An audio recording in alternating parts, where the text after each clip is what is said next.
Ooh, crazy hair. Hang on. Adam Savage here in my cave. And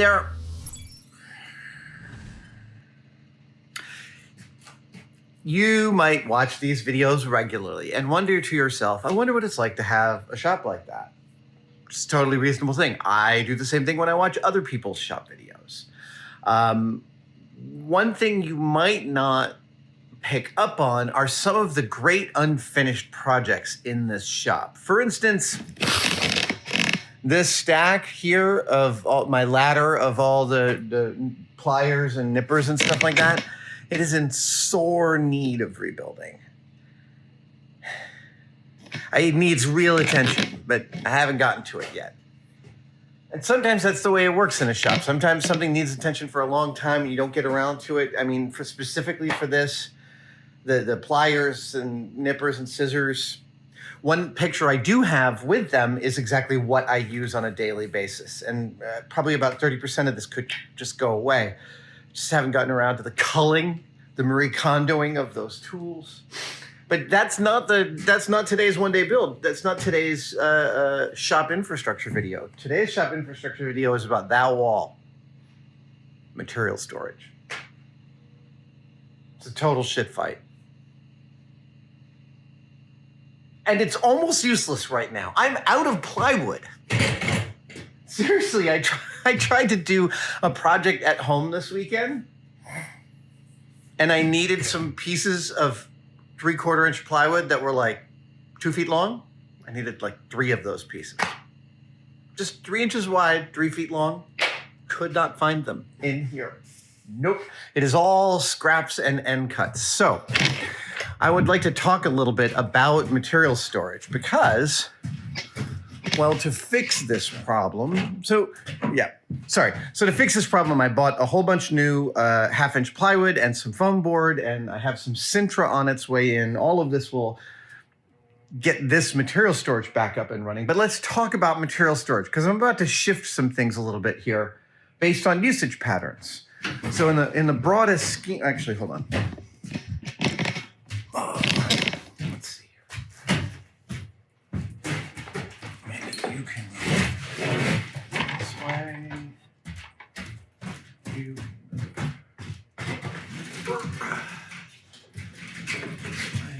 There we go. All right, see that? So roughly what we have here is over here on the right, I've got like the corrugated cardboard, some of the exotic materials like masonite and foam board. And then next to that, I got some acrylic and some aluminum sheet. And then the left-hand 4 are all plywood. Clearly, I've got plenty of 1/4 inch plywood and 1/8 inch plywood, but I'm all out of all the other stuff. And all the scrap bins, they're just all farking useless right now. I have a lot more metal material. I bought like this here, the aluminum, brass, and copper stock. I have a bunch more of that stuff that needs a home. So it's going to get one of these cubbies or make it a cubby above. I'm going to pull out all the scraps and I'm going to throw out a bunch. Well, not throw out. I'm going to, I make these scraps available to my tested partners and contributors. We donate them. And so there will be a nice amount of scrappage, but you got to have a threshold with scraps. You have to have a threshold. You can't save everything. You can't save everything. You have to you have to make a call. And what happens is you put that call off and you end up with this after a period of time. I'm not upset about it. It's a natural course of stuff. I don't even know what that sound was. At any rate, it's time to rejigger the material wall. I think this is a definitely time-lapse moment because I've got to tear this whole shop. In order to do this, I should explain. In order to do this, I can't quite empty the whole thing out and then refill it. There's just not enough room. I'm standing in a 400 square foot space. But it still will render this whole shop unusable for hours in order to start this process, but it's got to be done. I think that's all the prep I have for this. I'll check back in when I've got something to add. Let's set this up on a nice long time lapse.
It is worth checking in.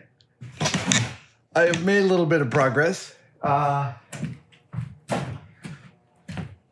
want to be clear, I still don't have a plan. I mean, I have a rough plan, which is to get this cleaned up. But as far as like the actual plan of where things space out, I do think that there is a shift. And the shift is this. This is a 1/4-inch MDF, medium density fiberboard.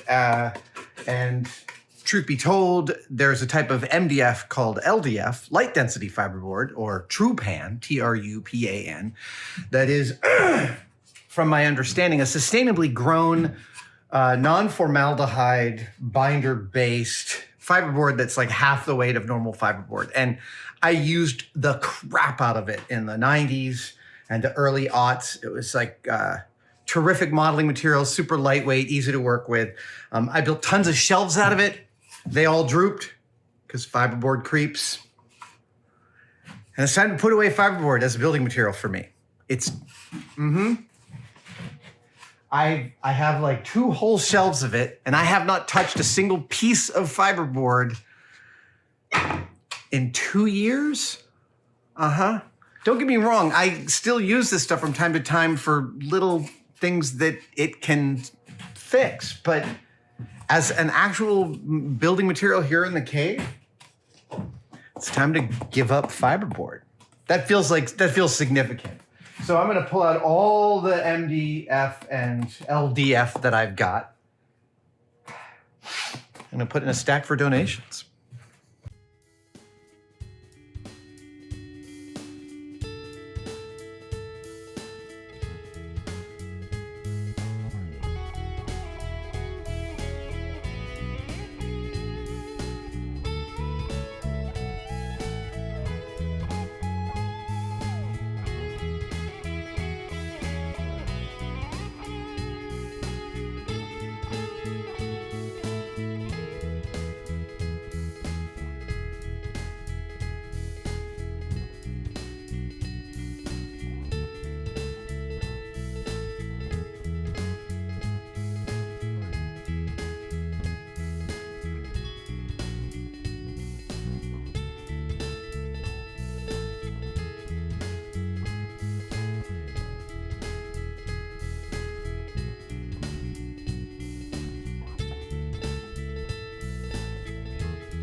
All right. Still making progress.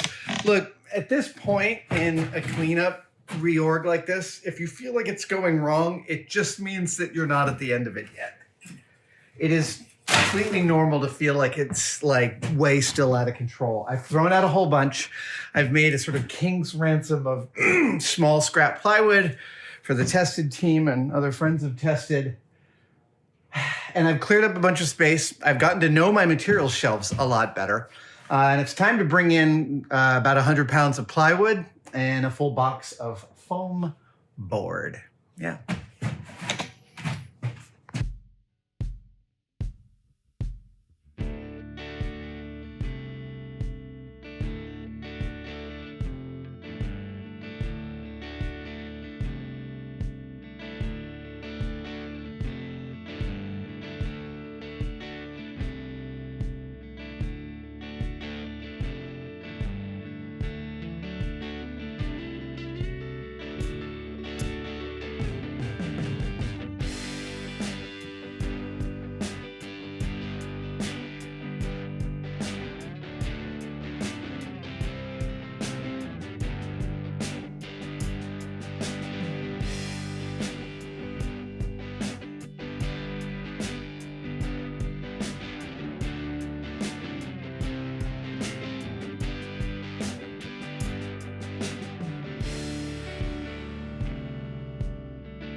Well, I can't say that the problem is wholly solved, but we've made tremendous strides here. So let's walk you through it. Over here on the far left, we've got some, hold on, gotta sneeze. There we go. Over there on the far left here, we've got wrench shape and aluminum. Next to that, we've got sheet material, like non-standard sheet material, acrylic, Warbler, ABS, etc. Then in the middle there, we've got the plywood, 3/4 inch, 1/2 inch, 1/8 inch, etc. Then there's the foam cores. And then I actually ended up with a couple of empty chambers. Up top, I've gotten rid of, I've added some aluminum stock storage up there. And the plywood, I've gotten rid of everything smaller than like an 8.5 by 11 sheet of paper for the most part. And I still don't know what's going on over here for the most part, but I have discovered that I have a lot more Warbler than I thought I did. I have a lot more ABS and Kydex than I thought I did. And I've got a genuine glass mirror in there somewhere. This is a terrific exercise to figuring out what you have. And it's really pretty important to do like once a year. I probably do it about once a year. To be fair, this is definitely something my shop assistant has done in the past. I haven't done it myself in probably 3 or 4 years. But COVID being what it is, yeah, I'm on my own. I got a lot more space for the hardwoods because I've been doing more of the woodworking. And again, I've been more circumspect about what I keep from that. And it feels great. It was weird not having any actual plywood long enough to make a thing. It's been a long time since I let it get that low. But there you go. Look, shop organization is such a constant subject. And one of the problems with the subject is that it is often discussed as a set of problems and solutions, which it is. But don't make the mistake of thinking that when you implement a solution, your problem is solved, because it is only solved for now.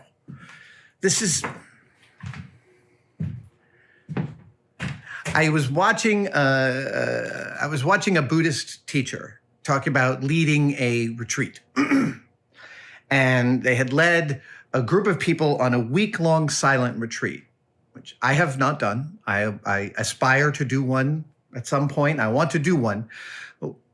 What she said is, when you lead a week-long retreat, people like have all sorts of incredible awakenings and openings, and they feel totally differently at the end of the week. And they go to her and they say, how do we integrate back into our normal lives? And she says, I don't know. I don't have an answer for you. It's not a problem you can solve. It is a paradox to manage. And that is also what a shop is. It is not a problem to solve. It is a set of paradoxes, and it is a process. And that little shift of like, I'm never going to achieve the solution for storage because I'm a learning computer.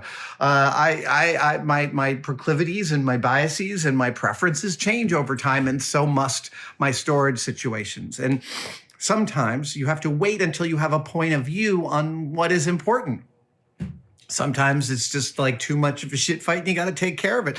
Sometimes you got to wait until the inspiration for what the replacement is shows up in your head. Yeah. Thanks for joining me for this part of my shop process. It's been a pleasure. If you'll excuse me, I'm going to get back to work. Thank you guys for joining me. Peace out, and I'll see you next time.